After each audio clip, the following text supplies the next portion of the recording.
വെളുപ്പിന് 2 മണിയാകുമ്പോൾ തന്നെ ഞങ്ങളെ ജോലി ആരംഭിക്കും കേട്ടോ. ഞങ്ങളെന്ന് പറയുമ്പോൾ ഞാനില്ല, ഞാനിന്ന് വീഡിയോ എടുക്കാനുള്ളത് കൊണ്ടാണ് ഈ സമയം ഞാൻ എഴുന്നേറ്റ് ഇന്ന് കൂടെ പോയത് കേട്ടോ. ആദ്യം ഞങ്ങളുടെ വീടിനോട് ചേർന്ന് കിടക്കുന്ന മരങ്ങളാണ് വെട്ടുന്നത് കേട്ടോ. ഇത് ഏകദേശം 350ഓളം മരങ്ങളുണ്ട്. ഏകദേശം ഒരു 2.5 മണിക്കൂറോളം സമയം എടുക്കും കേട്ടോ ഇവിടുത്തെ മരങ്ങൾ വെട്ടി തീർക്കാൻ. അതിനുശേഷമാണ് ചാരുപാറ എന്ന സ്ഥലത്ത് കിടക്കുന്ന മരങ്ങൾ വെട്ടാനായിട്ട് പോകുന്നത്. അവിടെ ഏകദേശം ഒരു 400ഓളം മരങ്ങളുണ്ട്. ഞങ്ങളെല്ലാം തന്നെ 105 ഇനത്തിൽപ്പെട്ട മരങ്ങളാണ് വെച്ചിരിക്കുന്നത് കേട്ടോ. ഈ മരത്തിൻ്റെ പട്ടയ്ക്ക് നല്ല കട്ടിയുണ്ട്, അത്യാവശ്യം പാനും ഒരുവിധം കട്ടിയുണ്ട് കേട്ടോ.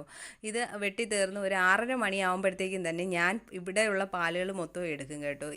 ആ സമയം കൊണ്ട് ഇവിടുത്തെ ഉള്ള പാലുകളെല്ലാം നല്ല രീതിക്ക് വടിഞ്ഞിരിക്കും. ചിരട്ടയിൽ നിന്ന് നല്ല രീതിക്കാണ് പാലും വടിച്ചെടുക്കുന്നത്. അത് കാരണം ഒരു 3 ആഴ്ചയെങ്കിലും പിടിക്കും. നമ്മൾ ചിരട്ടയിൽ നിന്ന് ഒട്ടുപാല് കളക്ട് ചെയ്യാൻ വേണ്ടിയിട്ട് ഒരു 3 ആഴ്ചയെങ്കിലും പിടിക്കും കേട്ടോ. 2 സ്ഥലത്തെയും പാലുകൾ നമ്മൾ ഒരുമിച്ചാണ് ഉറയ്ക്കുന്നത് കേട്ടോ. അപ്പുറത്ത് ചാരുപാറയുള്ള മരങ്ങൾ ഇപ്പോൾ എടുത്ത മരങ്ങളാണ്, തൈ മരങ്ങളാണ്. അപ്പോൾ അത് കാരണം അവിടുത്തെ പാലിന് കട്ടി കുറവാണ്. അപ്പോൾ സെപ്പറേറ്റ് ഒഴിക്കുകയാണെന്നുണ്ടെങ്കിൽ അത് മഞ്ഞ കളറായിട്ടിരിക്കുന്നത് കാരണം ഈ പാലിനോട് ചേർന്നാണ് നമ്മൾ ഒഴിക്കുന്നത് കേട്ടോ. ആദ്യം തന്നെ തൊട്ടിയിലേക്ക് ഒരടപ്പ് ആസിഡ് ഒഴിക്കും. അത് കഴിഞ്ഞിട്ട് ഒരു പോണി വെള്ളവും ഒഴിച്ച് ഒരു പോണി പാലും ഒഴിച്ചാണ് നമ്മൾ മിക്സ് ചെയ്ത്, അപ്പോൾ തന്നെ ഒഴിക്കുമ്പോൾ തന്നെ മിക്സ് ആവും. എന്നിട്ട് നേരെ ഡിഷിലോട്ട് ഒഴിച്ചു വെക്കുകയാണ് ചെയ്യുന്നത്. ആസിഡിനും വെള്ളത്തിനും പാലിനും നമ്മൾ ഓരോ അളവ് പോണികൾ വെച്ചിട്ടുള്ളത് കൊണ്ട് ഒരേ അളവിലാണ് ഒഴിക്കുന്നത് കേട്ടോ. അപ്പം നമ്മുടെ ഷീറ്റ് ഏകദേശം ഒരു 600 ഗ്രാമോളം എല്ലാ ഷീറ്റും വരും.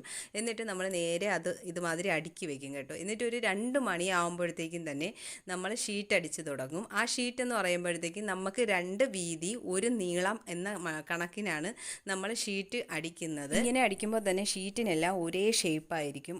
ഞാനാണ് ഷീറ്റ് മിഷൻ കറക്കി കൊടുക്കുന്നതും ഷീറ്റ് അടിക്കുന്നത് സുനിയനുമാണ്. അപ്പോൾ സുനിയൻ അടിക്കുമ്പോൾ എല്ലാം ഒരേ ഷേപ്പിന് വരണം.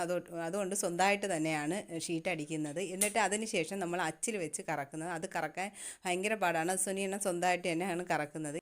അതിനുശേഷം ഇതുമാതിരി എല്ലാ ഷീറ്റും കൂടി ഓരോന്നായിട്ട് ഇതുപോലെ അടുക്കി വയ്ക്കും. അതിനുശേഷം വെള്ളം തോരുന്നതിന് വേണ്ടി അശയിലേക്ക് വിരിച്ചിടുകയാണ് ചെയ്യുന്നത്. ഷീറ്റ് പ്രോസസ്സിങ്ങും ടാപ്പിങ്ങും ഒട്ടുപാൽ കളക്ടിങ്ങിൻ്റെ വീഡിയോ ചെയ്യാമോ എന്ന് എന്നോട് ചോദിച്ചിട്ടുണ്ടായിരുന്നു. അപ്പോൾ ഒട്ടുപാൽ കളക്ടിങ്ങിൻ്റെ ഇതായിട്ടില്ല. അപ്പോൾ അത് ഉടനെ വരുന്നതാണ്. അപ്പോൾ ഇന്നത്തെ വീഡിയോ ഇത്രയേ ഉള്ളൂ. ഇഷ്ടമായ സപ്പോർട്ട് ചെയ്യണേ.